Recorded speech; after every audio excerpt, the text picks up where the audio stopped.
irrespective of what our views might be of these incidents and the people involved in these incidents, judges are expected to decide by the requirements of the law.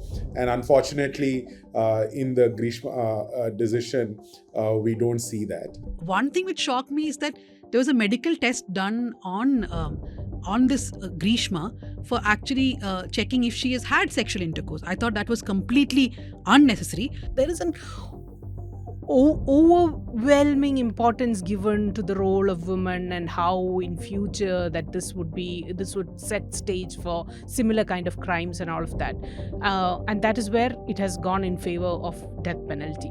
We should have a very honest conversation, right? Why do we want the death sentence? Is that as a society we want revenge? Then let's come out and have that conversation, right?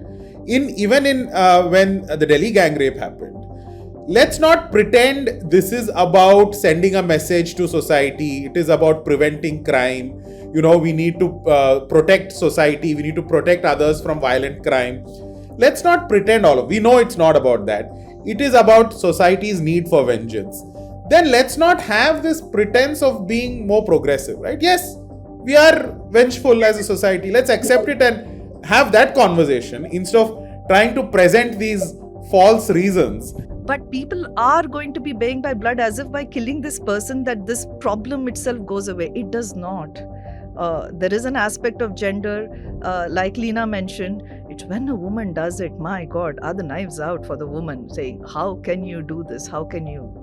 So yeah, it's a study. There's in a progressive society, I know, Danya, that we always say death penalty have no place, like in a modern society, that it should function on the reformative principle. But even with guidelines after guidelines, remissions after remissions, reversals after reversals, we see overwhelmingly death penalty being given by magistrate courts. Anu, why? When we look at these judgments, this is so subjective, right? It depends on the mood of the judge, on what the judge's morality is. What is the interpretation of the law here?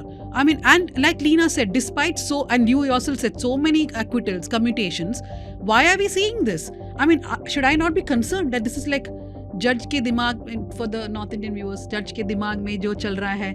When you focus on the brutality of the crime alone, it is like a proxy for the subjectivity, right? The way you say, oh, this is so brutal.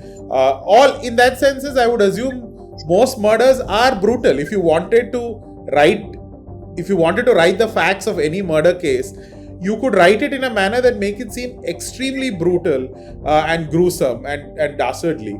And that's fine. I mean, but that is precisely why the test is not that, right?